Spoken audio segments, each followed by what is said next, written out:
Hey, it's me, RJ, and for today's video guys, ay pupunta tayo ng Miracle Cave dito sa Dinagat Island guys. At kung bakit tinawag siyang Miracle Cave, ay sama-sama nating alamin kung bakit.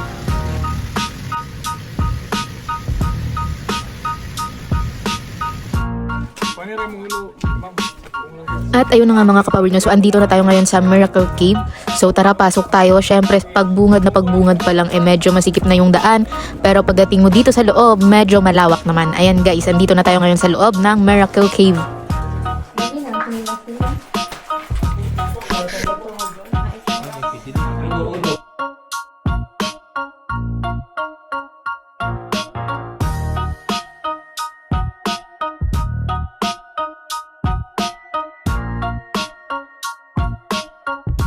So ayun na nga guys, so ina-explain na ni Kuya kung bakit tinawag na Miracle Cave itong cave na to. Kasi merong nabuong stalagmites at stalactites doon sa loob na hugis mukha ni Jesus. Biguti na yung tuwang, na yung bungo to ubos. Tato yung abaga to ubok to. So kailangan magsulod din kami para makita na mo siya buo Kuya. Jesus Christ na yun.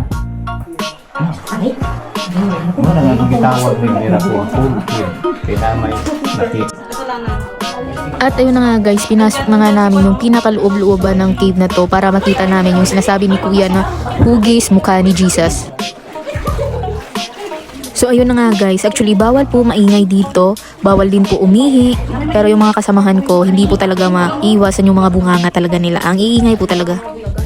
At bawal po talagang umihi dito kasi po baka manuno po kayo dito. And syempre bilang respect na rin po natin dito sa Miracle Cave, bawal po talagang umihi. Kung iihi ka man, kailangan mong lumabas ng cave. So dito na nga po banda yung swimming area talaga ng cave na to. At hindi ko lang po alam kung nakikita nyo or na-appreciate nyo sa video yung hugis mukha ni Jesus dyan. Kasi kahit kami po, hindi po namin masyadong makita or hindi po malinaw sa amin kung saan dun banda yung mukha ni Jesus. Pero according kay Kuya, meron po talaga. Hindi lang po namin siguro masyadong makita at iba-iba rin po tayo ng perspective at pagtingin sa imahe na yon. Or siguro merong angle lang talaga na makikita mo talaga yung hugis mukha ni Jesus dyan guys. At ayan na nga guys, in-enjoy na lang namin yung cave at nag-swimming kami dyan kasi maganda naman talaga dyan sa loob, hindi natin maipagkakailayan. Ayan guys, so ayan, hindi talaga mapipigilan yung ingay ng mga kasama ko guys. Ganyan talaga yan guys, ganyan talaga yung mga bunganga niyan, hindi talaga mapipigilan.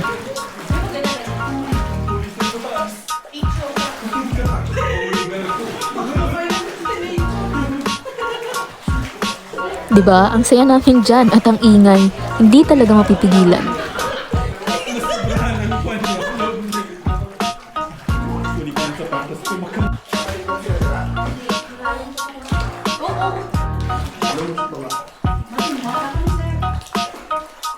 Sa taas mo po rin, sir. Wala na basta, sir. Sa taas mo na lang picture para kumangka mo, sir.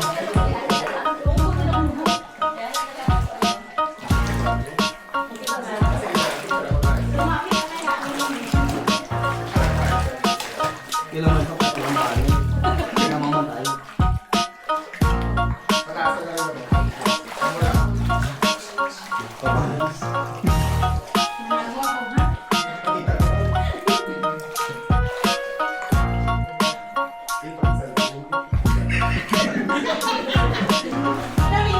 At ayun na nga guys, no, kung kayo ay pupunta ng Dinagat Island, don't forget to put this spot on your bucket list.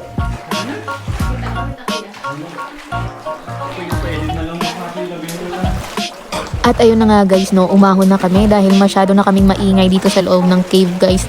Nakaka-istorbo na kami dahil nga bawal ang maingay dito at hindi talaga namin mapigilan yung mga bunganga namin, lalo na yung mga kasama ko.